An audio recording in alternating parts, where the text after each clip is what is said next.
Welcome back here to the Central PA Pour. And if you can look off to my left, you are right. Hey. Mr. Kevin is back in studio. Welcome all. Welcome, welcome. Welcome all. Welcome you back. Like, welcome back, Kata. Traveling a little bit. Yeah. Traveling. And Mr. Dave's off to my right. I am Brett, and we are here giving you some great content. Hopefully you all enjoy it. Kev, you just had, as we're recording this, hip surgery. I did. Total left hip put in a Jesus. little over a week ago. And you're sitting in studio. I am. I guess that's one way of keeping your ass at home. It is. Yeah, unfortunately, I guess the surgeon couldn't do anything with your face, huh? Oh, Dave, I love you. You say Just that, thought- Brett's turning the camera off. Jeez, I did. I was feel trying real to turn the camera off. Anyways, hey, we're into the end of November here as we're recording this, and as this gets released, and the holidays are going to be coming up. Too quick. Way too quick. Yeah, way too quick. So let us know what your holiday plans are. Just another day for us, I guess. I don't know. Yeah. I ain't looking for. I'm not helping my wife put the fucking Christmas lights up because last year I broke a rib. Not doing it. I remember Yeah. that. You do remember it. Y'all stood over there and watched and laughed. Lightweight. So no Christmas lights for Brett. Yeah, you did a job on that ladder, too. Yeah, I said. Oh yeah, I did, didn't I? That ladder was I sit pretty... down to pee. I do. Anyhow. Anyways, welcome. this is the last day on November 30th that you can participate with the Hops and Vines for Hunger that helps feed Pennsylvania's in need. You can find that at feedingpa.org. So hopefully you went out and participated in that. And we're also involved in some other things here. We were happy to have Aaron Hofke on a few episodes ago to talk about that, and we're glad to be a participant in that. And hopefully some of the other breweries in PA and stuff can help that, and it all helps the Pennsylvanians in need. So make sure you get out there and support that whenever it's available. Yeah, we're happy to be part of the Hopped Up Network, along with a number of other beer podcasts. The Hopped Up Network is an ever-growing group of independent brew podcasts that are dedicated to providing insight in the local craft beer communities. Looking for the Hopped Up Network on Facebook, Instagram, and Twitter, or go to hoppedupnetwork.com and start listening today. Yeah, so check us out on Hopped Up Network. Give us a like, subscribe, wherever you get your social media and audio podcasts, and look for us on the YouTube channel at Central PA Pour. We have a gentleman that is in studio with us. Going to be a little bit different today because he brought some food sampling with us to try his food. So welcome to the Central PA Pour.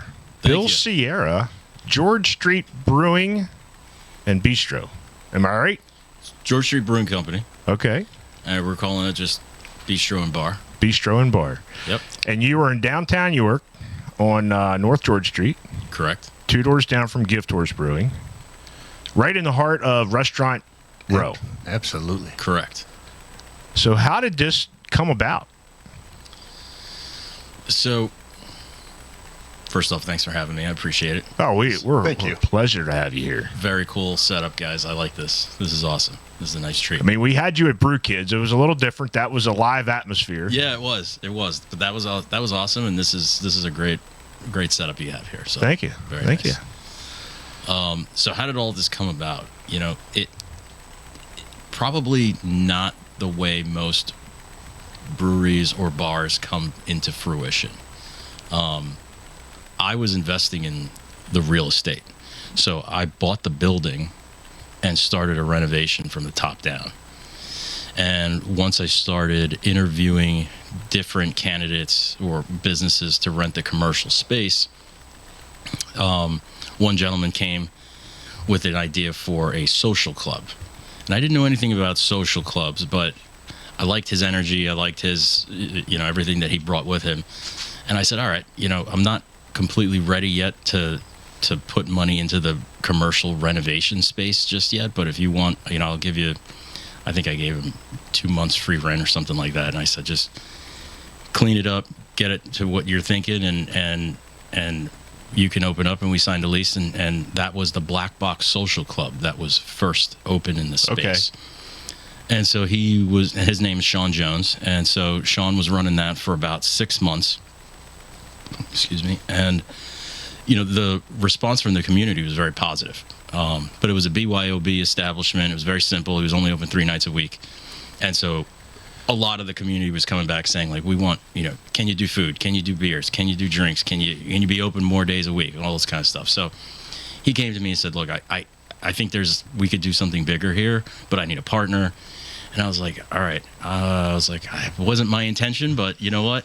Let's go with it. So and I wouldn't have been able to do it if it wasn't for the team that I had built in order to execute the renovation of the building in the first place. So I would be remiss if I did not mention the guys who helped me get this entire project. It always takes a village. It really does. It really does. It was an awesome experience. So, the Steve Trott with MT Builders up in Emmetsville, he was my general contractor and real partner throughout the entire renovation of the entire building. Another guy named Jeremy, he's an up and coming plumber in the area. Another gentleman named Eddie, he runs an electrician company, and he just has a different name for it, which I'm at a loss for it at the moment. But Eddie, my electrician, Steve, my general contractor, and his team, Jeremy, and Jeremy's assistant, who's now actually my head chef, Rich.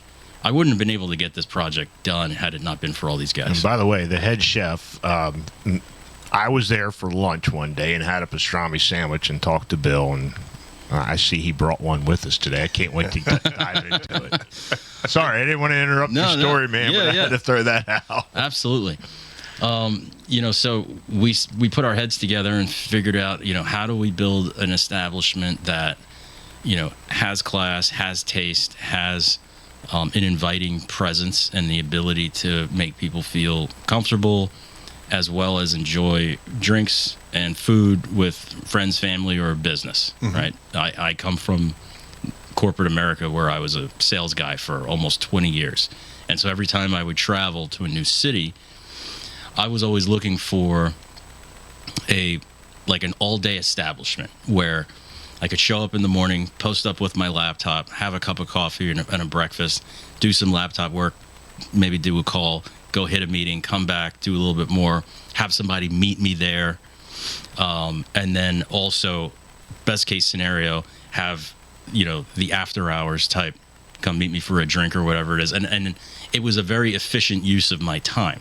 And so in my head, it's kind of like what I was envisioning. Well, I was like, well, if I'm going to open a place, I'd like it to be an all-day establishment that offers people flexibility and versatility. Which is unusual for a brewery or brew house currently. 100%. And so, nowhere in my story here is like, I was brewing and I had this recipe and it's been a passion of mine. Like, I get that. Like, that's not part of this journey that I've been on. The reality is I've leveraged a brewery license to get in the game to be able to sell, beer, wine, and liquor, right? Yeah. The liquor business here in Pennsylvania is very unique. Oh, it's awesome. It's awesome. On our side, it's awesome. Yeah. Your side. Yeah. It's also very, it's very cost prohibitive. It's an interesting environment where, if you have the R license, you're sitting on a very valuable piece of paper that says you can sell beer, wine, and liquor of your choosing to the public. And if you're not, the pay-to-play aspect of that is very, very high. The last R license, I think, here in York County sold for like $380,000. Yep. Oh, wow. So, and that's a piece of paper that says you can sell. It's not a piece of paper that you can take into a bank and leverage. They'd say, this is worth $380,000. Yeah, give me a line of credit. Like, that doesn't exist. So, That's a house. That's a house and a car. Yeah, exactly. So I kind of backed into this business plan by being able, I needed the ability to sell beer, wine, and liquor to the public without, taking out some sort of massive debt in order to buy a license from somebody who's willing to let it go for almost $400,000. So the brewery license worked out well in that regard. It got me into the game, got us into the game for a much lower price point. I mean, substantially lower. Once, you could do the whole thing for, I don't know, call it 20 grand, legal fees, everything included, right? So, no, but you're limited to beer, Pennsylvania beer, wine, Pennsylvania, liquor. yeah, and that's most of the interviews we've had. It's they can only do Pennsylvania products. Right? Exactly. Right. Now, what's interesting is, I said, okay, if we're only going to sell Pennsylvania beer, wine, liquor, let's sell the best that Pennsylvania has to offer. There's a lot of good product. There's a lot of good product. There's a lot of good product across the state. This is a very entrepreneurial state. This is a very industrious state. There's a lot of history in the state of Pennsylvania where people and companies manufacturing and producing great product, right? So you don't have to reinvent the wheel. I said, let's just go out there and find the best that we've got. I bet you enjoyed that trip, didn't you? That was a fun trip. That was a lot of fun. Yeah. We had a lot of fun, the tastings, and that's one of the things that we learned. When we first started, we all only cared for certain types of beer or craft. We all, we had our own mindset, and throughout our couple of years, Snitch Creek's beer was the best, and now we have a list, because you're so correct that there's so many good breweries, distilleries in Pennsylvania that I don't know if I could pick a best. There's so many good ones. Yeah. There's the list is gigantic, right? And I think it speaks to the roots of Absolutely. Of what Pennsylvania is, right? The pride, yeah. Yeah, Pennsylvania pride. So I'm not originally from here. Me neither. But I think it's a great place to live. I've met wonderful people, and I think it shows. Yeah, you fucking met us, man. Yeah, I met you guys, right? So it shows in what people put out, what they produce. Well, speaking of, so you're not a brewer, or you're using the brewery as your license? Correct. And so we're white labeling right now. So we haven't identified. We just opened in July, right? So crawl, walk, run before you start deploying cash all over the place, right? So what we wanted to figure out, what's the taste and preference of the local community? What do people want to drink and enjoy? What could we offer at a reasonable price that's also in line with the quality of the establishment that we're trying to build, and also pair it with a very established brewery who has the capacity and the ability to produce something that we then now kind of created. Right. We say, okay, this is going to be our recipe. Can you produce this for us? The question, and the answer is yes. And can you produce enough of it? And the answer is yes. And can we do it at a price point that makes sense from a business standpoint? Absolutely. So we're here at a very early stage, and we're white labeling beer predominantly from Penn Brewery out of Pittsburgh. Yeah. And they're one of the oldest. They're one of the oldest. They've got one of the best established, manufacturing and production capabilities that's out there. Almost, I don't want to say cost prohibitive to recreate it, but it would be very difficult. I found it interesting when my wife and I, we left Gift Tours, we were walking down, she goes, "Oh, have you been in here?" I'm like, "Oh, no, let's fucking go in." So we went in, and I think I talked to you that night a little bit, found out that you were doing Penn, which I've had Penn. You're from Pittsburgh. You've probably had Penn Brewing. I think it's a unique idea to bring that brewery in here, because you can't get it here in York, PA. No, you can't. No. It's very difficult. So I applaud you for that. Thank you. Because I like it. They do traditional style German beers. Yes. So speaking of, this food is smelling so damn good. And we got 4 beers sitting in here, and we're going to continue with Bill's story. But you brought 4 different items for us to sample. Yes. And 4 different beers. So we talked about trying the food, and we're going to take some samples, some beer. So what are we going to try first? All right. So what I brought for you guys to try is number 1, our best-selling sandwich. This is the pastrami sandwich. I'm originally from New York, born and raised there. I always, in the back of my mind, said if I'm going to have a restaurant at some point in my life, there's got to be a pastrami sandwich on that menu. And so here we go. I have been This is like, I'm more proud of this than anything else. Is the damn pastrami sandwich. And I tell you what, when you get it at the restaurant, it comes out there and it's piping hot, and it's awesome. Yeah. So it's still going to be good. So we're going to try a little bit of the pastrami. Go for it. Take a bite. And you got pickles on there, and I think you told me there was a different story about the pickles that you get. Yeah, they're hard to find.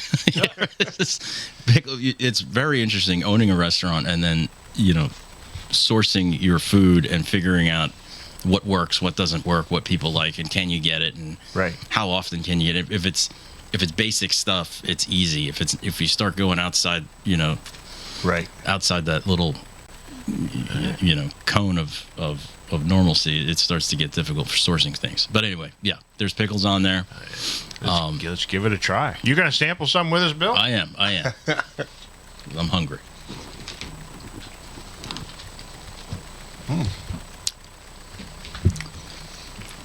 I'll back up from the mic so you don't hear me chewing.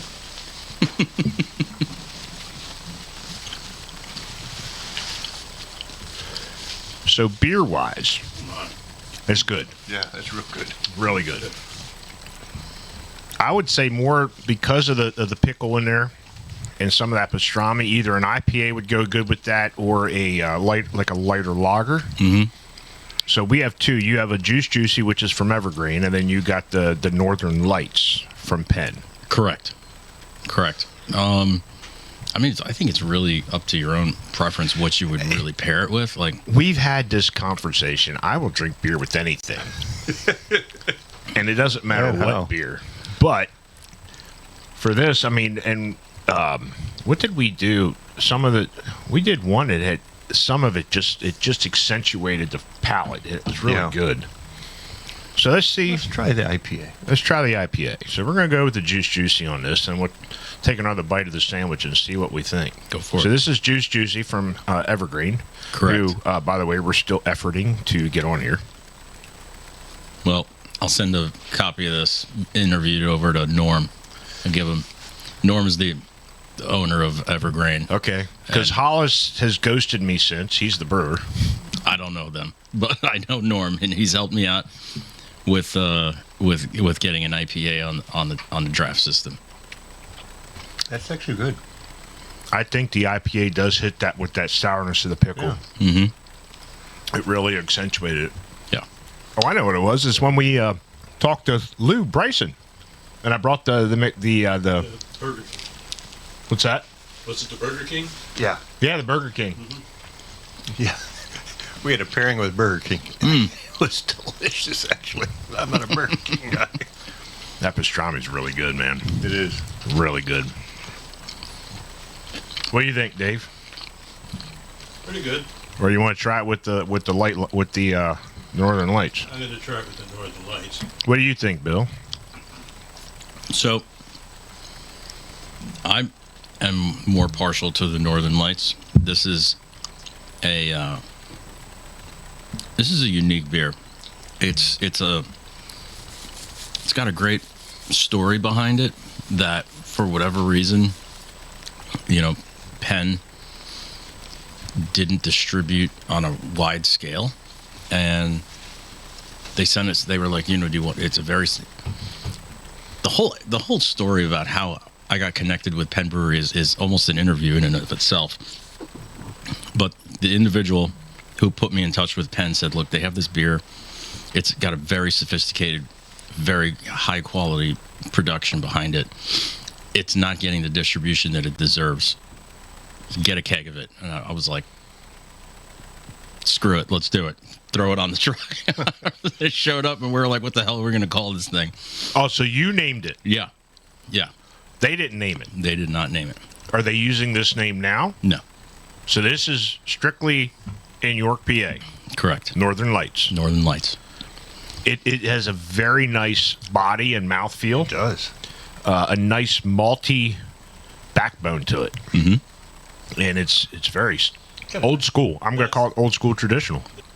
Now that we can hear you. Now that you can hear me, I'm gonna say that for me, this is the pair. This is the Northern Lights with the pastrami sandwich is excellent.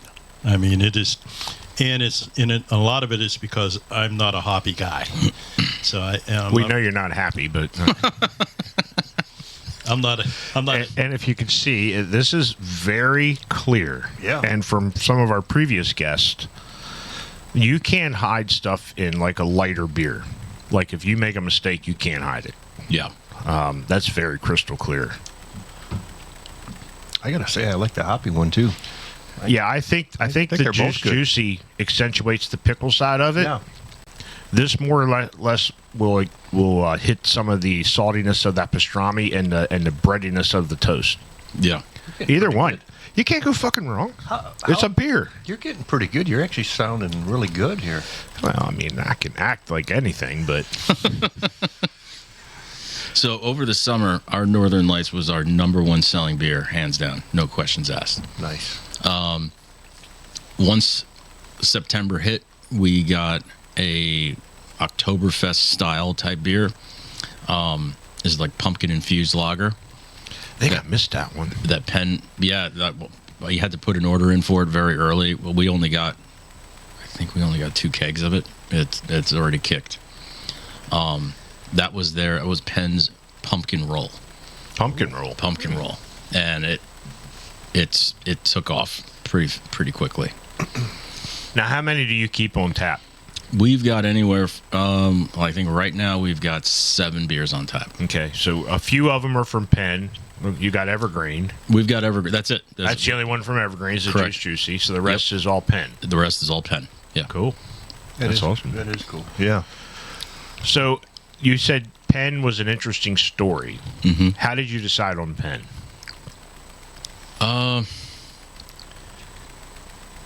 In a nutshell. So the owners of Penn they're great business people, number one.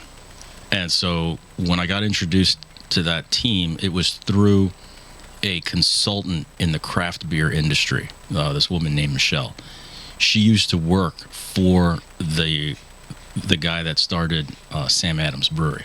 Oh, wow. She's been in the craft beer industry for like 30 years. And so I got introduced to her first, and she was and still is in a consulting role for the executive team at Penn Brewery. And she basically vetted me out. She's like, who are you? What are you trying to do? What's your business plan? Why do you think you're going to be successful in this business? She's the keeper of the gate. Yeah. I was like, wow, okay. I didn't know. You passed the test. I was like with my kids. They were at like the BMX track up in Emmetsville, and like I got like the business case Q&A right there. And so we started talking, and she was like, okay. She's like, I understand what you're trying to do now.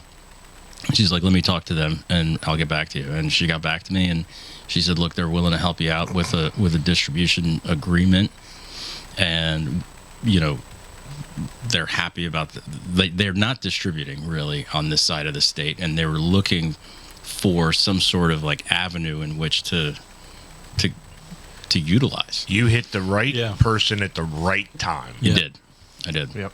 Yeah. I think it's awesome because I've had Penn. When I was out in Pittsburgh, visiting with my son out there, we went to Penn. Great food. You're looking for traditional style, you're going to Penn Brewery. Now, there's a ton of breweries out in Pittsburgh. They're all great. Oh, yeah. Everyone's phenomenal. Actually, I haven't met a bad brewery yet. No. Yeah. You're not. I got a problem. Yeah, I was gonna say. I got a problem.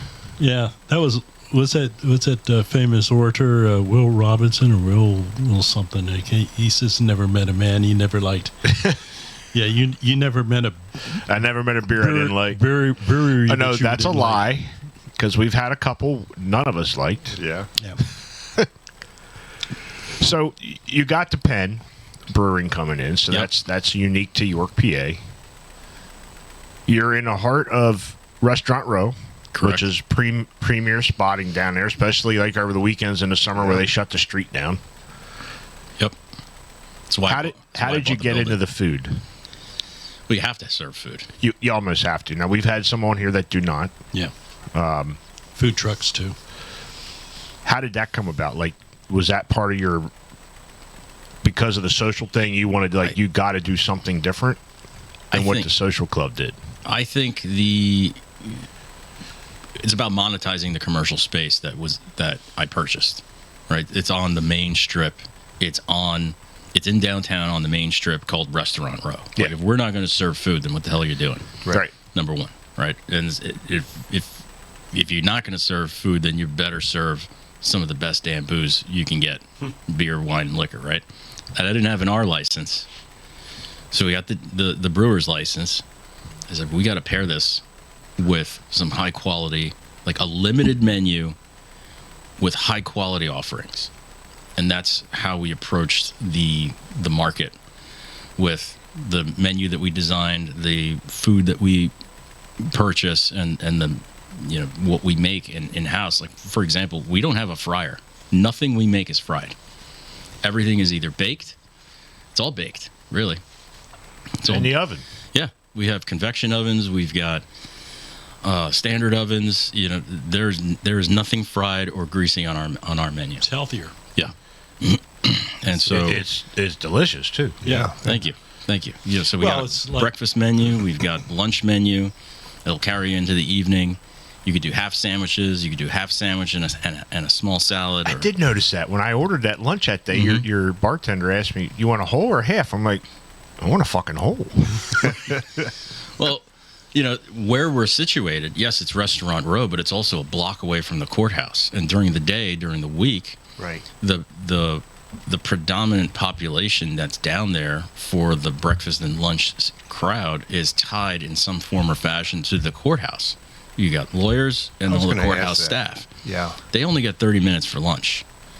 Got to be And quick. You got to be quick. It's got to be economically priced right, and it's got to be quality. And so the options are pretty limited in downtown York for a 30-minute lunch. Where are you going to go eat? And so we tried to design something that gives people the option to eat something that is healthier, that can be done quick. I mean, the entire restaurant is a quick serve. We married two kind of concepts. We took a quick serve restaurant model and married it with a high-end cocktail bar. It's beautiful inside. It's cool. It's really cool inside. Yeah. It's inviting. Thank you. Very inviting. Thank you. Now you also do coffees and Yeah. that was what I first thought it was. I'm like, no, wait a minute. I don't know of any new brewery. I'm like, well, maybe it's a brew house. It's a coffee house, So you also have coffee there. Yes, we do. We have an espresso machine, and we have coffee. And I take a lot of pride in my coffee. I need it. Like I said, I've got 5 kids. I need it. So we are only serving Lavazza coffee. That's that new commercial I've been seeing with that little robot on there. Lavazza. I don't know about the robot. I don't know about Lavazza. but It's the guys that did the show The Office. Is that what that name is? That is Lavazza? No, I know what you're talking about, but Okay. that's not that. So this is Italian coffee and Italian espresso. Okay. That's what we're serving. That's what I'm sourcing, and that's what we're going to continue to provide. Which is, I haven't had it yet. Of course, you had me at beer. Yeah. Beer over coffee any day, except for in the morning. Yeah. And then once the coffee's done, I go back to beer. I do got a fucking problem, man. Look, What's don't that be A- don't be so hard on yourself. Look, What's that AA number? I think I only put 5 liquids in my body. Like it's either water, beer, wine, bourbon, or coffee. That's it. Those are the only 5 liquids I consume. Well, I know we. What, 2? Well, yeah, beer. Because water's in Coffee. it. You know, so- Beer and coffee. Yeah. Everybody said, "Do you want water?" I'm like, "No, it's in the beer. I'm good. I got it covered." I mean, centuries ago, that's how people stay hydrated. Right. Yeah. Yeah, they did. I mean, because the water they couldn't drink, Right. so you drank beer or wine. That's what they did. I won't do wine. Can't do It's it. good. Yeah. Nice red wine. Blah. Can't do it. Tastes like vinegar. And I do like my vinegar on my ham and green beans and French fries. Well, you asked me about the food. The pastrami sandwich is one of the options that I brought. I also brought Well, our crab dip, all right. So let's try the crab dip. and I brought some wings. which is a new addition to these. So that's a new addition, and Yeah. they're baked, not fried. Correct. These are baked wings. We've got a traditional like medium buffalo wing, and then it's just a plain crispy, so you can actually like taste it and see. Well, let's see at the crab dip. And then what are the other two beers that we got sitting here? One is a dark lager, I think you said, Yep. and a Hefeweizen. Correct. All right, so let's try the crab dip. Were you going to say something, Dave? Yeah, I was just going to ask you: is the dark lager the dark beer? Yes. No, it's the light one. It's the one up here in the front.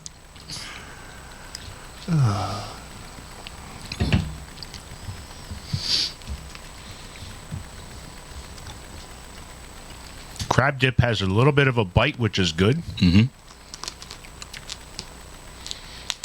I don't know. I think the Northern Lights might go real good with that to help settle that Yeah. that old bay out or that bite out of it. See, I don't get that. I think it's perfect. And I also like the what do you call it? Just the, I mean, what's there's a special name for the bread toast? There is, and I'm just. It took me by surprise because I just thought I was going to crack and it was going to crumble all over, but it's so moist and perfect. Mm-hmm. All right, so let's try the Heffy. It's like the bread we use is a very specific type of like a crostini bread. Yeah. Mm-hmm. You know what? That Weissen, that has a little bit of a, I don't know how to describe it. It has a back end note on the back of that Weissen. I would say that's a perfect pairing right there with that crab dip. What do you think? It's actually very good. That's the first time I paired that myself. It is very delicious. It is And- good. And this is just called a Weissen. Yep, it's It's a Hefeweizen. it's a very high quality old world Hefeweizen style That's delicious. recipe that is done right, pairs great. I'm trying to get. It's almost like most Hefeweizens. You're going to get like a banana clove out of it. I'm not really getting banana clove out of it. I'm getting some other spice. I can't put it on. See, But it pairs perfectly with that crab dip. See, this is part of what we're doing here today, buddy. Yeah, I know. We should have brought some of your bartenders That's tonight. why I brought. It's like I got to bring these guys some food. I'll tell you what. Every beer so far has been unique.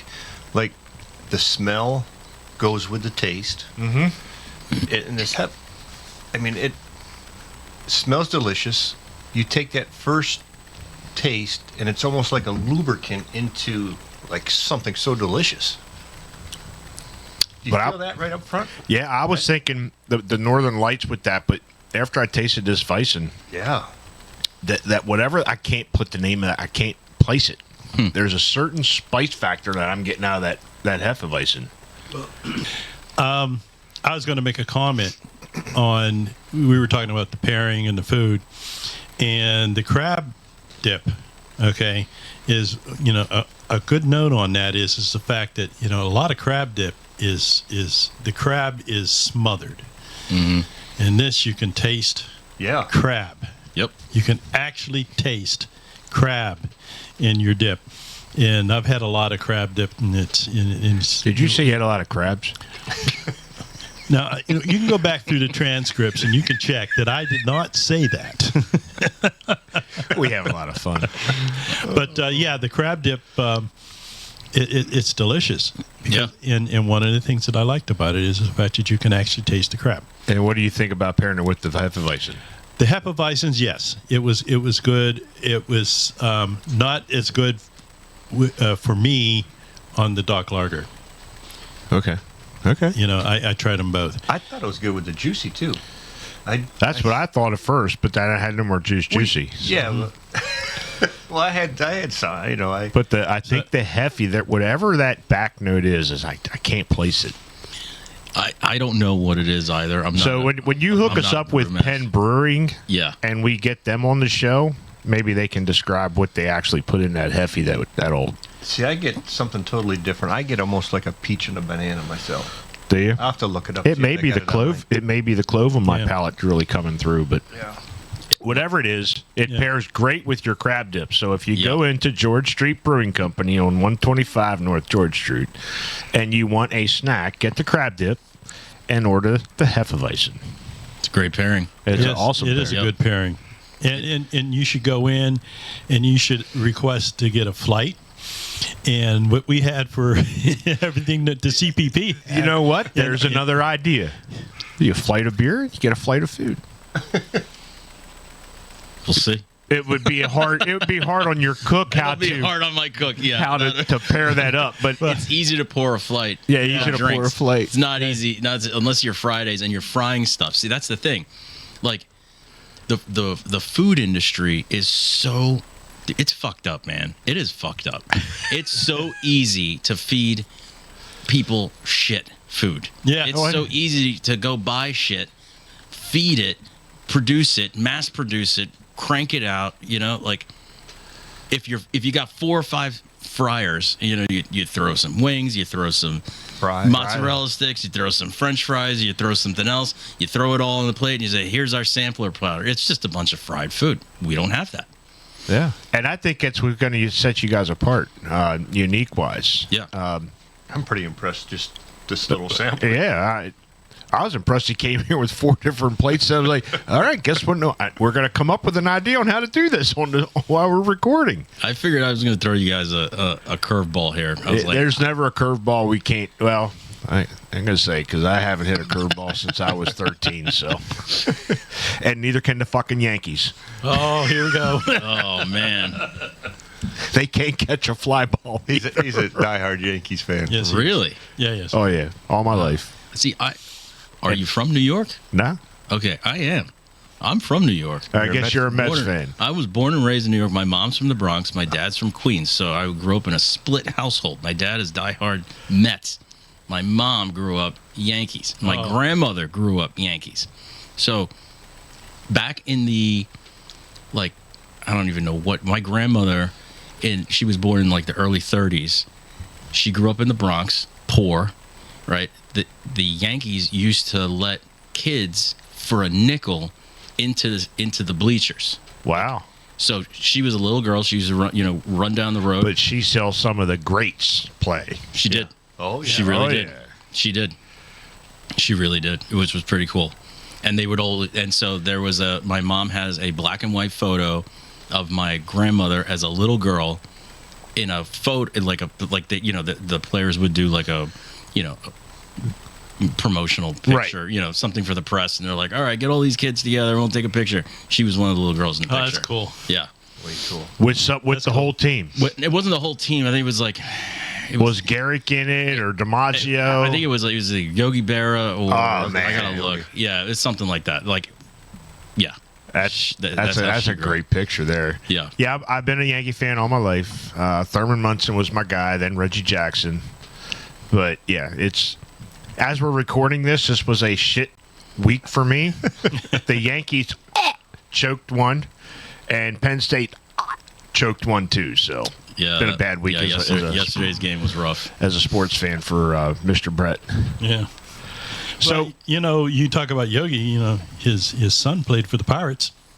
did he? Oh, Yep. Interesting. Yeah. I did not know that. I didn't know that either. Yeah, his son Dale. Dale Bear played. Pirates. Is that a Cuban team or?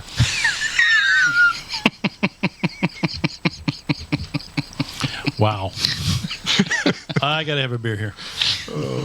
Sorry, Dave. You guys are funny. So tell us about the bar. I mean, what's unique? Something stand out? Sure. So the build out. This is the first of all, I've never owned a restaurant before. I've never done this before. And so an enormous part of all of this has been a huge learning experience for me. And tackling the build out of the actual restaurant was a wild endeavor in and of itself. But I started sourcing materials. Like, okay, we're going to build a bar. We're going to get this thing set up. And I started talking to different material vendors, and some guys wanted to sell granite or marble, and and like the price points of these things Also our bar is, I think, 22 feet long. So front and back. So that's like 44 feet. That's a lot of square footage. Those numbers were adding up. A lot. Those numbers were adding up insanely quick. And I was like, holy shit, how am I going to do this? Like, that is way past the budget of what that's like the whole budget for the whole build out. I was like, I was like, what the hell are we going to do? I get that, yeah. So very serendipitously, like I'm like perusing Facebook Marketplace looking for materials of something. And somehow I come across this guy who is selling, he bought a historic bowling alley west of here, about an hour west. And he's got a post up says, I bought this. It's a historic bowling alley. I'm disassembling it. Bring cash, bring the ability to, grab whatever you want, make a deal and help me get this stuff out of here. And for whatever reason, I was like, I'm going to go check this out. So I hop in my truck. I drive out. This is no bullshit. I literally drive out there and I get there and it's like, I'll actually get, like, I still have the guy's number because it was awesome. So, like, I show up there. He's literally disassembling this gigantic bowling alley. And back in, like, the 1950s, this place was, like, the spot for the Central Pennsylvania Bowling League. Like, there was black and white newspaper clippings in, like, their showcase all over the place. Like, this was, like, the spot to be. And I was like, what the hell is this place? And the guy's like, hey, I'm cutting up the lanes. I got all this wood. I've got restaurant equipment, like all this kind of shit. And like the guy who owned it, he was so old, he just shut it. And so it hadn't been operational since like the early 2000s. And so I struck up a deal and bought, I think it was just shy of 60 feet of actual bowling lanes of the pure wood, bowling alley lanes. And he cut them. We loaded them up in my truck. I think I far exceeded the payload capacity of the truck. I got pictures I could show you. Strapped them in and drove it back to the bar. And I was on my drive, and I called my GC. I call Steve. I'm like, Steve, I just picked up like 60 feet of bowling alley lane, and we're going to build a bar out of this. And he's like, holy shit. Okay. It's like, or I think I may have said something like you have no idea what I just picked up, but you're gonna like it, something like that. It's unique though. Yeah, it was unique, and I mean, it was awesome. So the entire bar top, front and back, plus part of our bench seating in the back of the dining room that's an L-shaped countertop seating. It's all the bowling alley, repurposed bowling alley wood. I didn't even take notice. So I have to, when I go back in there, I have to check it out. First of all, it's well lubed. This was like it. And so like there was like stamps on the underside, yes. Sourced, 1955, this was Pennsylvania, chopped, milled or whatever wood, they put it together and they built this place. What we all assumed was that the bowling alley, all the planks, it's end grain, they're on their side, right? And it's end grain across the whole top. We assumed it was all glued. It's not glued. No, it's tongue. It's not tongue groove either. No. There are nails driven through it with what must have been the most ridiculous air compressor back then. These nails are gigantic, and they're shot through all the planks in a zigzag fashion. Huh. And then the bottom of it is coated in like a black tar. And that's how they kept it from warping. They kept it tight and sturdy, and it kept it from affecting, like the glue would have reacted to temperature. It also would have reacted to water. So when he started cutting into this, he was like ripping through, saw blades. He's like, there's nails through this I never entire thought thing. that either. Yeah, it was That's ridiculous. weird. Yeah. Yeah, it was pretty cool, but it came out beautiful. Did you get any of the black and white pictures? Like, hey, this is where the bar top came from. I was going to ask. Yeah. I'm gonna call him up. Like I sent him some pictures. I said, hey, I'm gonna keep in touch with you, and I sent him some pictures of like when we were under construction, and his response was incredible. He was like, holy shit, that's so awesome. He's like, I never would have thought that's what somebody would have built with the bowling alley wood. Do you have a picture of your grandmother with the Yankees? That should be hanging in your bistro. That should be. I got to call my mom and find out where that picture is. That'd be a cool picture. My grandma to died, hang, a dozen years ago. That'd be a cool picture to hang. Yeah. I mean, even some of those black and white from the bowling alley. For sure. Like that. I got to call him up and see if I can get a couple of those because you really cool. said with the bistro that feel, that warming, and it's almost, if you walk into a place like that, you got 1950s bowling alley as your bar, Mm-hmm. and it is you got a very inviting, comforting place to come into. And if you put some of those black and white old pictures in there, it's really gonna like almost step back in time a little. Yeah. Mm-hmm. Yeah, it's pretty cool. Like the color of the wood was in such great shape for a bowling alley that was that old. The wood is in phenomenal shape.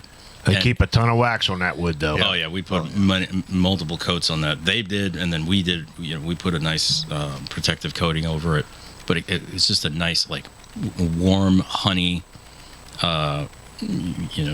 color of the pine that was used back then. Well, speaking of, I mean, we got some chicken wings here, and I got a still a beer we have yet to try. Good try. That I have yet to try that. So we have a standard wing, and we have a semi-buffalo wing. It is a buffalo wing. That is a full. That's like a medium heat buffalo wing, and then it's just a plain chicken wing, so you can taste it.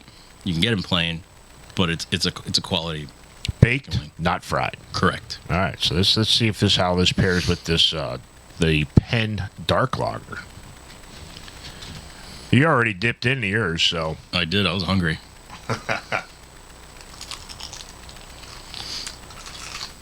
I'll back up. Wow. Yeah. That's better than wow. That is a nice, clean. I had the plain one. It's meaty, crispy, not overdone. Mm-hmm. Even though it's been sitting here for a little bit now. Yeah. I don't know if the pairing is quite right with that, but it's the chicken wings phenomenal. Chicken wings really good. Well, I think chicken wings will go with any beer. It will. Yeah, it's made for beer. Yeah. But that wing is pretty good. It has pretty good taste. I'm sort of a wing sommelier. I sample a lot of wings, and I make a lot of different wings. And I have quite a few different recipes that I won't give out to anybody, even though I've had one guy beg me. He begged me for buns for it, and I just didn't give it away. My children don't even get my wing. I told him I said it's in my will. All right. Yeah. So He makes a killer meatball too. but that is good. That is really good. That's just the plain one. Like, there's no. No, it's got good flavor. Yeah. Like, that's just the standard wing. So, like, You know what? That dark lager goes with the buffalo. It does it. Yeah. The Hefeweizen goes good with that wing. Yeah. That's what I was getting ready to say. Like the plain, I would go with the Hefe or the Northern Lights. Actually, the Northern Lights probably pairs really good because With it's all of it, yeah. That's a malty forward beer. I think the dark lager here is offsetting that little bit of a buffalo kick. Mm-hmm. Yeah, like I said, wings go with any beer.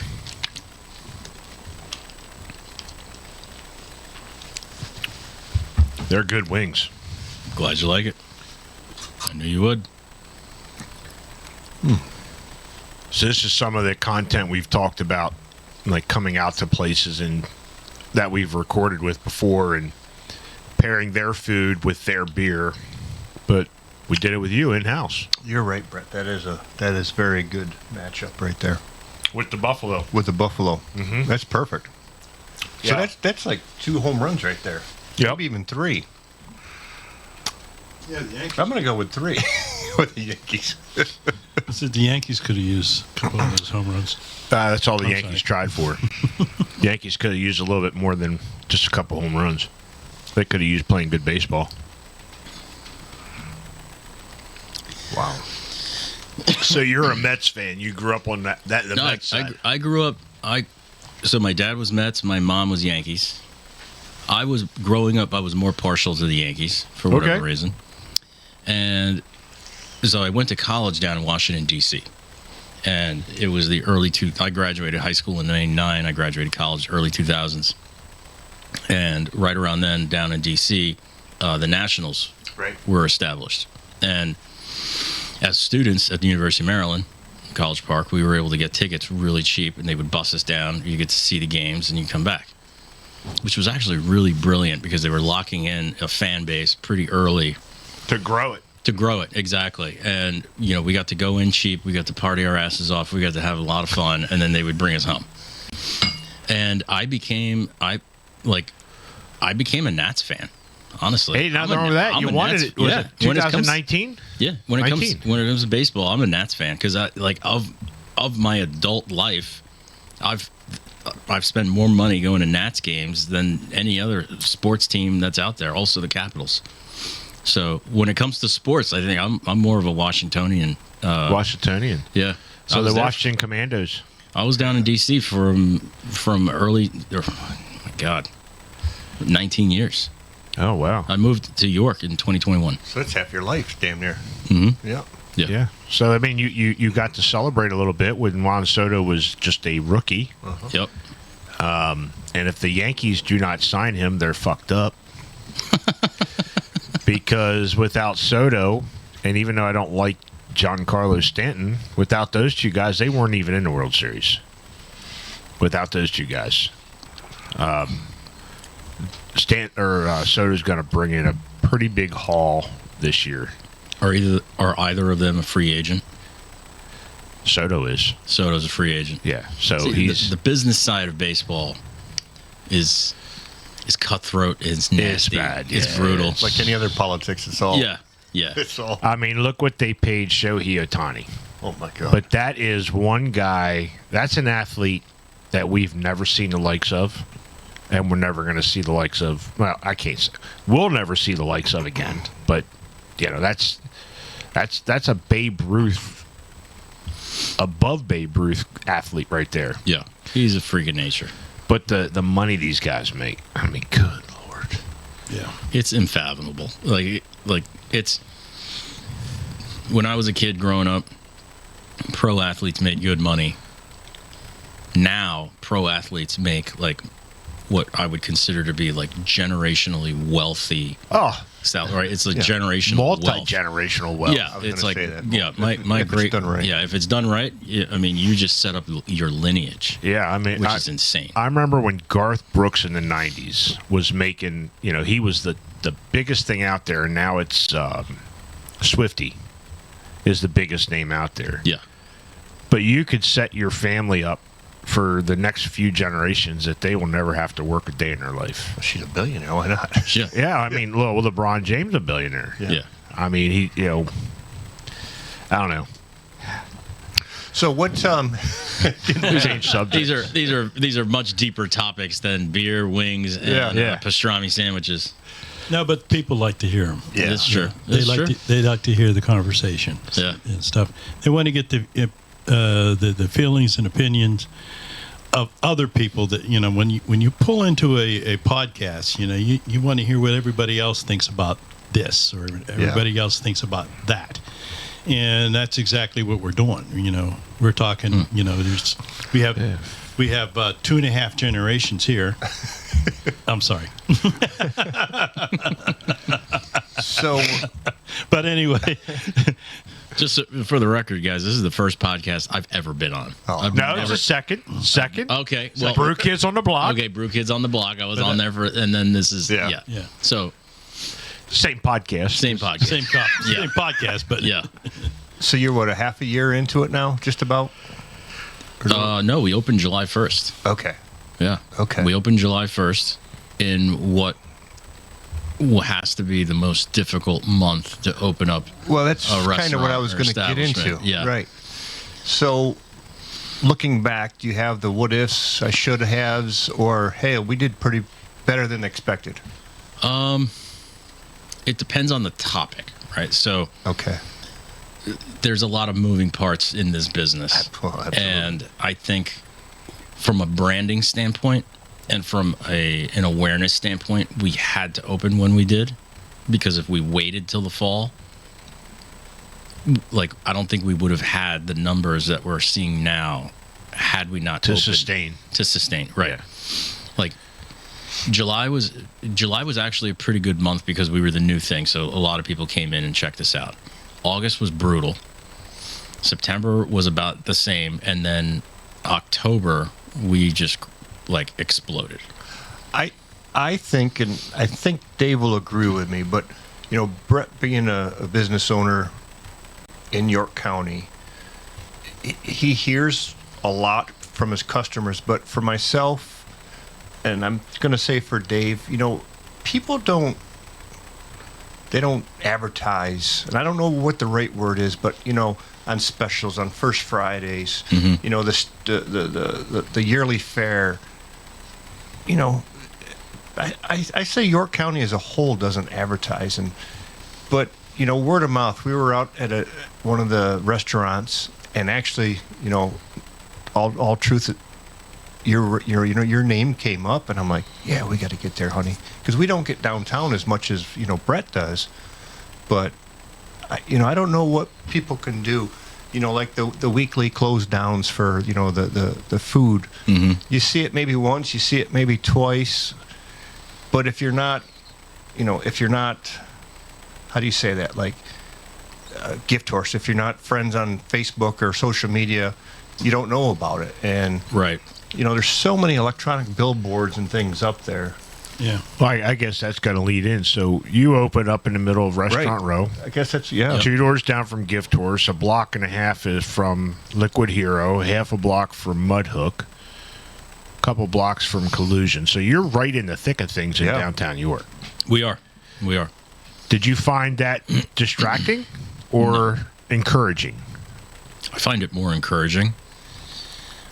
Every single one of my co-owners that I've spoken with, I think my belief is that a rising tide raises all ships.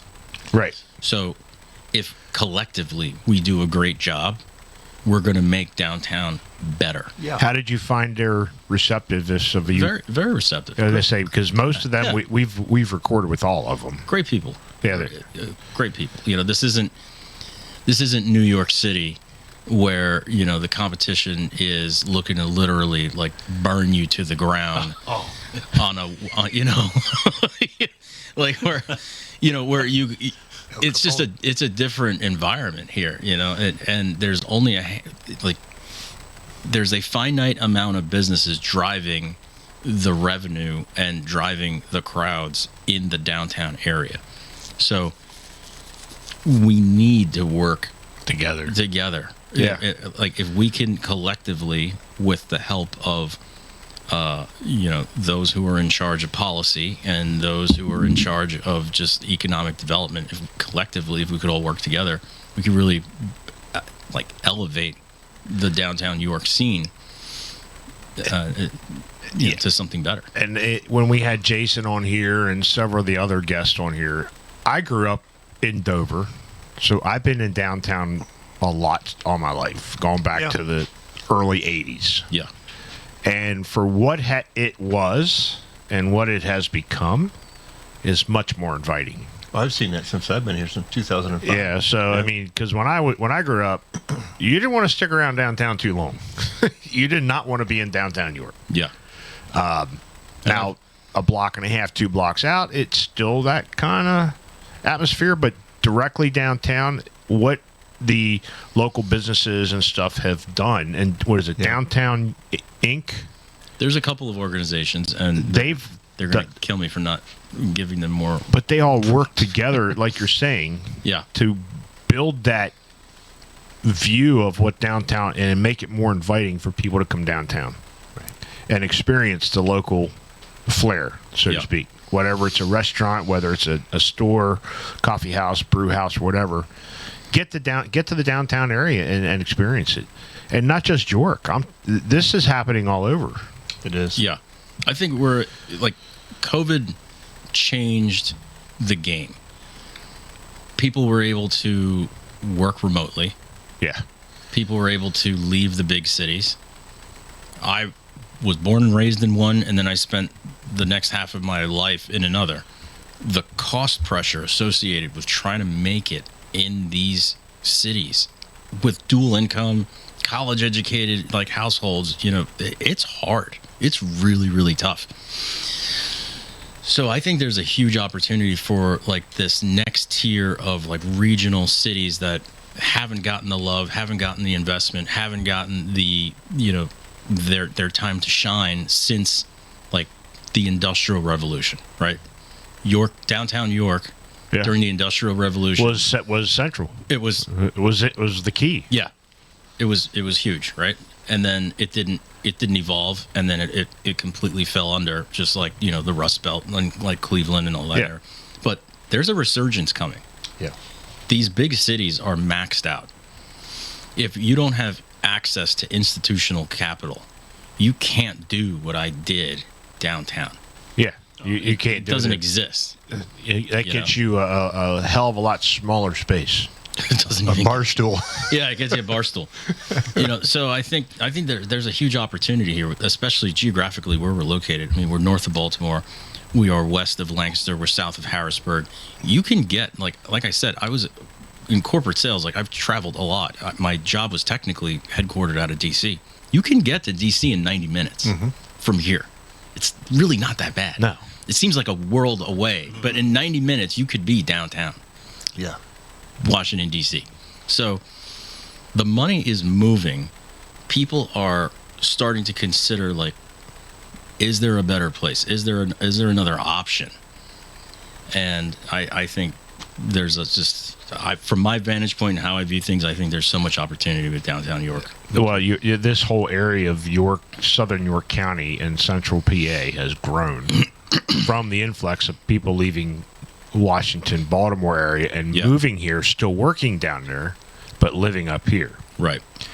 What drew you to downtown York? That's what I was going with. Yep. Were you? Good Okay. question. Good question. So, well, Of all the other places you could have went. so the mother of my first two kids is originally from Dallastown. Okay. And it was the middle of COVID, and she wanted to be closer to her family. And we made the decision to move up in that regard. And that's what got me here. Once I got here and I really started looking around, I realized there's a huge opportunity here. And so from a real estate standpoint, I think there's just great opportunity. So I bought a property on Queen Street. I had the house that we were living in. I bought some land, and I picked up this building. I had driven past the building multiple times, and I just couldn't get my head around the fact, like, why is this building vacant? Like, it's on the main strip. It's on the corner. It's downtown. And it's just sitting there vacant. Why? And I thought to myself, whoever gets that building, they're going to walk into something great. 7, 8, 9 months later, I shake hands with one person who introduces me to another person who happens to be a real estate agent, and she does a lot of like quasi-commercial and multifamily properties. We met on a Friday. She calls me on like a Monday. She's like, hey, I know we just met. She's like, but one of my clients needs to offload a property.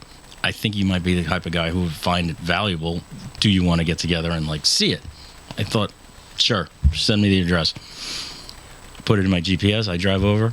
Lo and behold, it's the building. It's the building you were looking It's at. the building. I was like, holy shit. I was like, so like she opens it up. We tore through it, and it's a great building. It's like almost 12,000 square feet. It's got multiple apartments. Obviously built early 1900s, but just completely underutilized. And I was like, this is something's gotta happen. Your here. wheels were moving. Yeah, my wheels were moving, and I was like, all right, let's figure this out. But your wheels took you down a path you've never thought you would ever go into, as owning a restaurant brewery type atmosphere. Correct. Yeah. And how are you finding that? It's Rewarding, it is rewarding, but it's challenging. super challenging, super rewarding, frustrating, exciting, like all the things at max level. Like your equalizer machine that you got over there, just like put them all up on high. That's kind of what it is. High risk, high reward. The highs are high, the lows are low, the frustrations are big, the wins are great. And we're only 4 months in. Like, that's the thing. We've literally only been open for 4 months. That's awesome. Yeah. That is an awesome way to hear. Just a quick question. You were talking about all the things going on downtown York. You know that there's a big event on New Year's night downtown. Are you planning anything for that? Yeah. Okay, I can see right now that We'll be spending downtown York again. Yes. Oh yeah, when we went down there, it was a blast. Yeah, but we went down to see Jeff's Cherry Lane drop at 6. Yeah, the drop. And then we were fucking tired and came home early. That was the second time. The first time. The first time we made memories. Gotcha. But I could tell just from the way his eyebrows rose when I said that something's in the plan here. Yes. And you don't need to reveal it here. We are going to have and capitalize on the New Year's Eve Festivities. Exactly. Yeah. And as everybody should in that downtown area. Yeah. Why not? It's an awesome experience. COVID year kind of shut all that down. Even though Carmen Pintana was talking about what he did that 1 year when they actually did cancel it. I don't know if I'd have had the balls to do what he did, is hijack the hydraulic lift. Hydraulic lift took it and made their own New Year's drop. I could see Carmine doing that. Yeah, I could see Carmine doing it. Well, we got a couple whiskeys here. So you not only have the Penn Brewing beer. Yes. So you also said you sourced other items and part of like the ciders and the wines and the whiskeys. So you brought a couple with us, 8 Oaks. Yes. And how did you find some of this stuff? So I partnered with a distributor out of Pittsburgh, not related to Penn Brewery. This so happened to be that they were also out of Pittsburgh. And so their whole business model is sourcing the best that PA has to offer from a local distillery standpoint. That's called PA Libations, Pennsylvania Libations, and they're out of Pittsburgh. And they just opened up another location recently, I think over the summer, at Reading Terminal in Philly. So the guy who owns this company, very smart, done a great job with it. And the local sales director for the central PA region helped me kind of curate the best distillers in the state of Pennsylvania. There's a lot, and you've got anything from make it quick, make it fast, get it out there, right?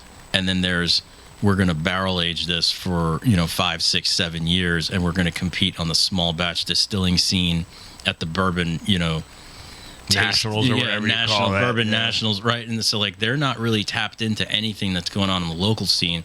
They're just doing cool shit, making great stuff, right? So again, the R license was not an option. The brewery license was the next best option, and it just made sense to me. And I said, okay, well, if that opens the door for us to sell Pennsylvania product, then let's sell the best Pennsylvania has to offer. So these guys helped me curate that liquor, the spirits menu. The bartenders that I gotta say, I noticed a couple of the cocktail wars. Yeah, you were telling me when I was there, they constructed that drink and she did this one, and so we've got some very high quality, well-intentioned specialty cocktails. We have a specialty cocktail menu utilizing these Pennsylvania spirits. So there's one on the menu called the Lydia, that uses I think I was an asking. elderflower gin from Blue Coat, and another liqueur called Creme de Violette, also here in Pennsylvania.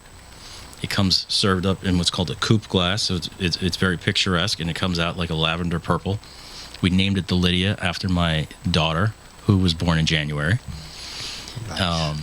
She's super cute. She's got a giant head of hair. I love it. And it's one of our number one selling cocktails. Like it's phenomenal, and the fact that it's all Pennsylvania product really, like, people are kind of shocked. They're like, "Where did you get this? Like, how is it?" Like, we get a lot of those questions. Asked you that. Yeah, Like elderflower. Where the hell's yeah. Like, where the hell did you get this? Like, how this is delicious. Where is? I'm like, it's made right here. It's literally made right here in this state. Like, it's available. You just got to go out there and find it. I think Put it it's together. unique. I'm not a liquor guy, and I have yet to hear of Eight Oaks. But we got two of them sitting here. The one we're going to save to the very end. But this is the port rye. Yep. So this is a rye whiskey that is aged in a port wine cask. Wow. All right, so here's to the Eight Oaks port rye whiskey. And It's the first one. Yes, it's that one. Yep.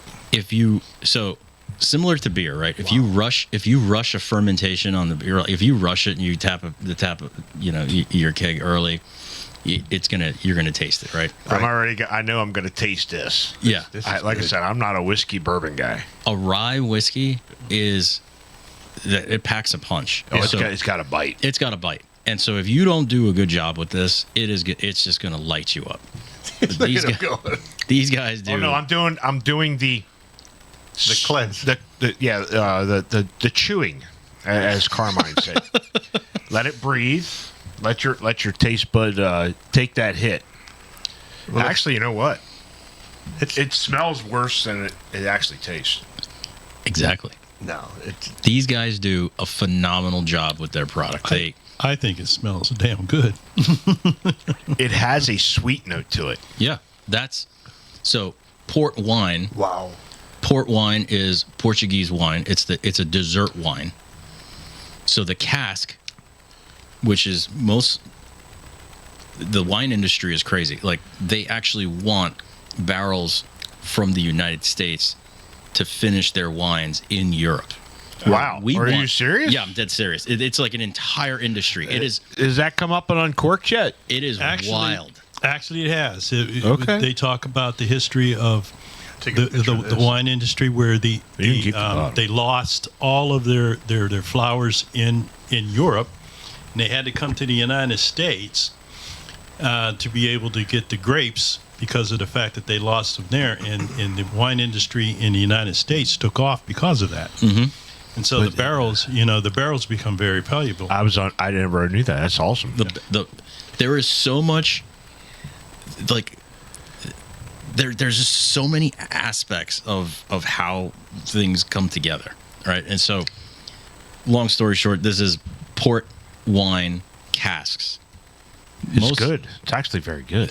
That is now shipped back to the United States, where it aged Portuguese dessert wine, Over there. port wine, right? And so then they're finishing their rye whiskey in the port cask, and so it absorbs that flavor profile from, like, the oak cask, and that's what you're taking. That's what you're picking up. Yeah, because I'm getting a lot of that sweet. Yeah. I don't know. I'm not a wine person. I'm not a whiskey. I'm a beer guy. So a very important question. If I get my buddy to switch over, we're over there next Saturday for breakfast. Can I get a shot of that for breakfast? Sure. Absolutely. I'll be there. You got it. That's very good. That's delicious. That is great. Yeah, I gotta say, when you said when you got here tonight to record, you're like, "Wow, I brought some whiskey too." I'm like, "God, these guys!" I saw their eyes go, "Oh, yeah." Yeah. So, people often think that a port wine whiskey or wine, it's sweet because they've added sugar to it. It's not. It's sweet because it's extracted it from the port. Well, and that's when you cask anything. Yeah. You're hoping whatever that was in that barrel originally, it's that is going to bring that into that flavor profile.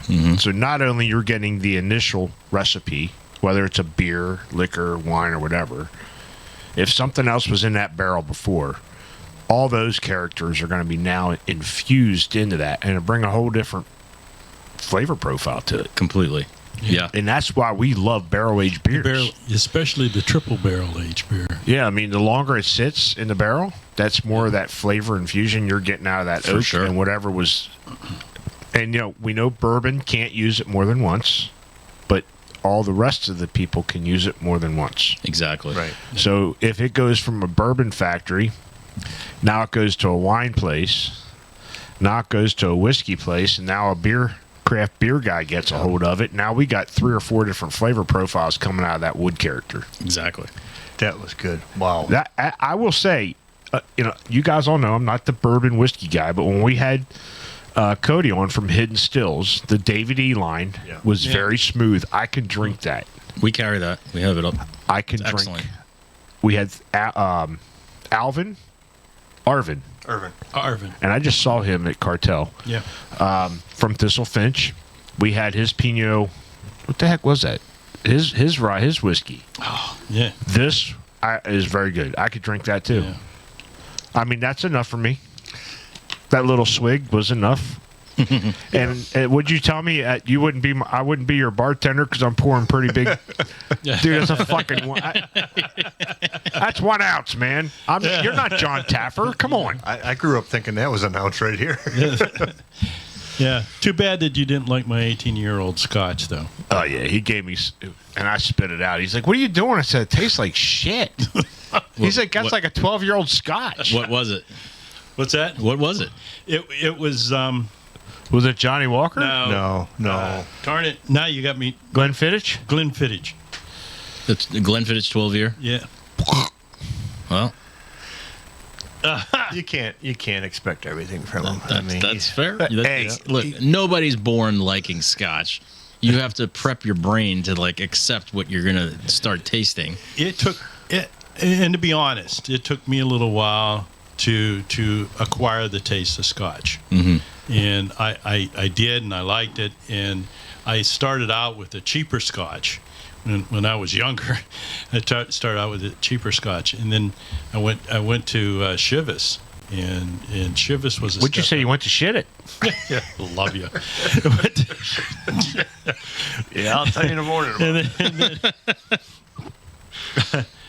And then we went to not Glenlivet is what we went to, and I offered some to Brett, and I thought that I was giving him the top of the line. It's a damn good thing. You might have been giving me the top of the line stuff, but it was the bottom of the barrel for me. I have always wanted the Johnny Walker Blue at the house, but at I think they want like $300 a bottle for that. And I can imagine pouring him a glass of that and him spitting it out and telling me it tastes like I spit it out. I didn't care. I've been fortunate enough to be able to taste a lot of these. Yeah. The Blue Label and Me too.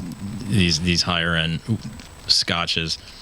I personally don't think the Blue Label is all it's cracked up to be. I think it's the product I've heard that. of great marketing. Yeah. That's all it is. A lot of it is It's marketing. Great marketing. Heard that. Got them to that as like, oh, the Blue Label. I'll take you a gotta home have the Blue brewery Label. any day. Cha-ching, Yeah, cha-ching, exactly. cha-ching. But like, if you really want to taste some, high-end scotches or whiskeys out of Scotland or Ireland, there's some distillers out there you've never heard of. It blows them away. Absolutely blows them away. One of the privileges that I have is my company is worldwide, and I cover North America myself. But coming this April, we have every 3 years we have this large concrete show, and people bring stuff from their whatever country they're from, and it is just amazing to you hear Scotch. Mm-hmm. So many different palate tastes, so many. It's just amazing the privilege of like you said, you've had opportunities, and Yeah, it's pretty impressive. It is. And it in a vacuum, right? Like if you don't know what you're about to taste and someone says, here, taste this, and it's a 12-year scotch and you don't know what the hell it is, that hits your taste buds. It's jarring. It's like, what the fuck is this? It tastes like shit. Yeah, it's fucking brutal. But if it's explained and your brain has the ability to kind of like prepare itself, and Wrap you that also concept. have like some like what we're doing right here with these beers. You do the same thing with a scotch or a whiskey. All of a sudden, those flavor profiles start to actually make sense. You're like, oh shit, and I do taste that now. That makes better sense. Because Okay, that's what we had with Yanni from Mason-Dixon Distillery. Yeah, that was great. And his stuff was like 120, 125. A little bit higher octane. Yes. Yeah, very high octane. Very high. But when we sat in studio with him and he explained, chew it, I guess you call it. Take your swig, swallow it, let your mouth breathe. Let that taste bud hit you. Yeah. Let it. And then when I took the second swig, it's still burned. I would get the notes that he was like the vanilla note or the oak note out of it. Right. And it's just what you're saying. That's if you can't just, and that's why you see like the wine people, they the guest for the host for Uncorked, he sits there and he swirls his glass the whole time. That's what he does. Mm-hmm. But that's a wine person. They're getting the aromatics out of it. Yeah. He's also fidgety. Yeah. Yeah. Yeah. Just pick it up and drink it, dude. Right. Come on. Well, he is a sommelier. And He's got a title. He's got certified sommelier. I admire people that can taste something and just say, well, you did this, this, and that. How the fuck do you know, man? Just drink the beer and enjoy it. Drink the whiskey and enjoy it. I don't have the privilege of getting all those tastes, even after doing it for we've had a few seasons, but we could have the same thing, and all three of us are going to taste something different. Yeah. But it is amazing, though, to listen. What do you taste? What do you taste? And it's like, oh, yeah. That's why we love doing what we're doing. Mm-hmm. I do get that. I didn't even realize that. We love the backstories, the stories of how all you are getting started and what gave you this drive to get there. We joked about, because I brew on the side a little bit, and I get these guys involved. Dude, there's a building down here. It'd be a perfect brewery. Absolutely fucking not. We're not doing that. Man, no shit. We're not doing it. It's just that idea. Yeah. It's fun to think about. We want you to do it. It's sit back and collect whatever debt I got. I'll just pass the debt to you guys. Yeah, well, he tells everybody that the three of us brew. He gets us involved. What happens is he brews, and then he'll go, Dave, hold this. But I think it's awesome to hear the stories. Like, you bought this commercial property. Yeah. Not even thinking about becoming a restaurant brewery type idea. Correct. And here you are venturing into that field. Congratulations. Absolutely. Thank you. That's what makes an entrepreneur aspect of anybody so unique. Because they think outside the box. They don't go along with the fro. Like this crowd's going here. An entrepreneur looks here, sees the outcome and the positivity of what could be, and then makes it happen. Yeah. So I think that is why we love doing what we're doing, is to get everybody's story, because they're all unique. This is a unique story because, A, you're not a brewer. Yeah. You don't brew your own product. You're not. This was an idea that came out of something that you had a dream of. That, hey, you saw a possibility. Yeah. And I congratulate you guys for that, man. Thank you. I appreciate it. It's been a wild ride. I just knew there was opportunity there. In my mind, I was like, okay, I'll buy the building, I'll get the place cash flowing, I'll get the apartments renovated and rented. I'll do something with the commercial space, find a good tenant who'll take it over. To turn it over, and so you can sit back and just maintain the building. And be the landlord. Right. I think you did well. Thank you. Appreciate it.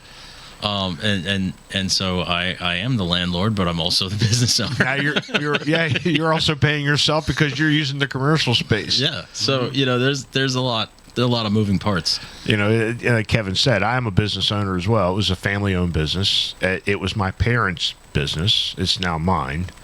And I've had some customers ask, "Oh, you're living the dream." I was like, "Yeah, but it wasn't mine. It wasn't my dream. It is mine now, but it was not my initial dream."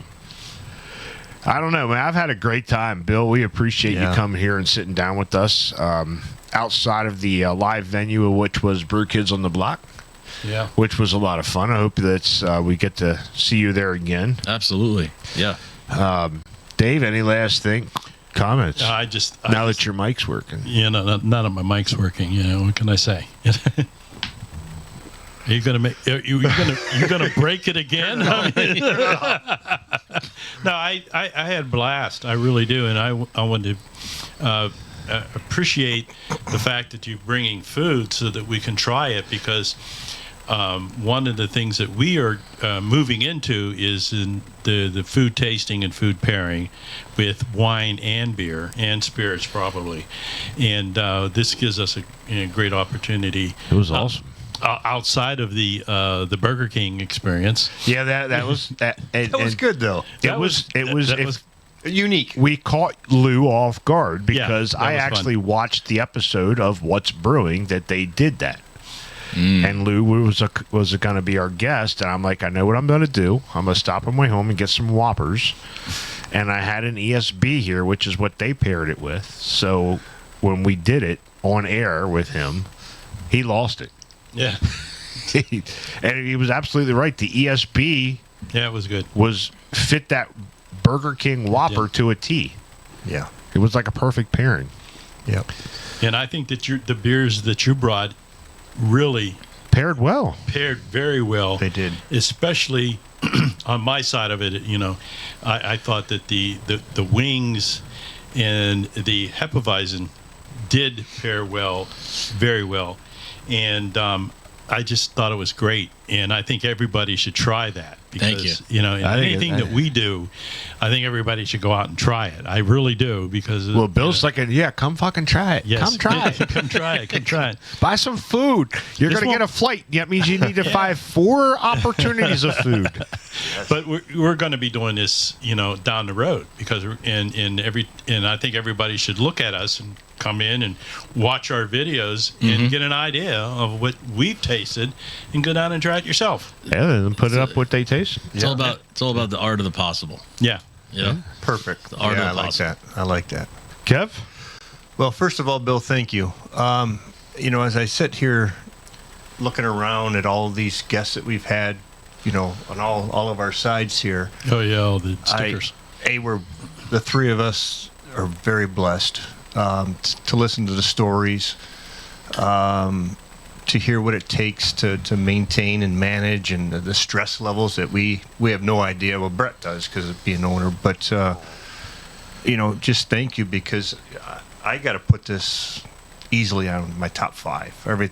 Wow. All the beers were great. The whiskey, of course, that made it. That was the key to his heart. But you know, the wings, the natural wing, that was delicious. I prefer Yeah, it was. It was very The good. sandwich prefer was the delicious. natural. Good. thing. So- I'm glad you guys liked it. I will, if I have to, with a broken hip, beat the hell out of my partner. We'll be there Saturday. Okay. All right. And good. The best of luck to you, because, you know, we only met you basically twice, but you know, I'm a pretty good feeler of people, and you know, I think you fit right in with the rest of them, and Yeah, I think you're open gonna and do good. sharing.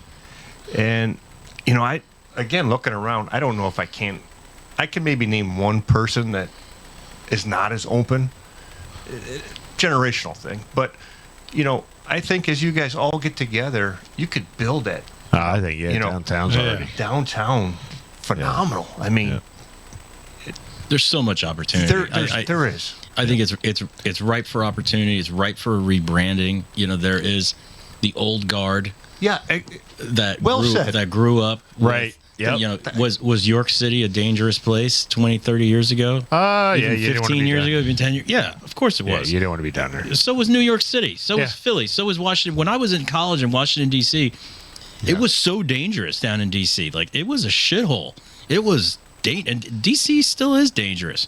But the world is changing. Yeah. it is. And you know, you got to be able to change with it. And I think if we work together, we help, like, redefine the narrative of what downtown York is, even for the old guard and Yeah. for the new guard. Yep. I think there's a positive. It's future already here. started. Yeah, It's already started. yeah, It's good people like you, though. Yep. Yeah, honestly. yeah. You guys are awesome. Bill, This tell is us once great. again where they can find George Street Brewing Company. We are located 125 North George Street, downtown York. Right down the block from the stadium, right up the block from the courthouse. Social medias? Social media, we're on Instagram. I believe the handle is George Street Brewing 125. That's the Instagram handle, and also the Facebook page. I think it's the Facebook page. We got them listed. I think I got them listed right above us. The website is georgestreetbc.com. Yep. We're also on DoorDash, so you can order food and have it delivered. There Cool. you go. Yeah. That's great. Well, look, we got one more here we're going to cheers out with. This is the Eight Oaks Port Noir finished bourbon. This is a Pinot Noir finish. Pinot. See, I'm not a wine guy. It's okay. So Pi- this is their bourbon finished in a Pinot Noir cask. Okay. And I brought this specifically because of all of our cocktails, this one has taken off. It's our number one seller outside of the espresso martini. We make the George Street Old Fashioned with this Bourbon. Pinot Noir bourbon. Awesome. Oh, my Yeah. God. Bill, we've had a great time with you here. Thank you, gentlemen. So if you're out there, we're going to raise a glass with Bill Sierra from George Street Brewing Company, Kevin, Dave, and myself, and the Central PA Pour, the CPP crew. And we're going to cheers out. And let's all be bonded by beer. Cheers, gentlemen. Thank you.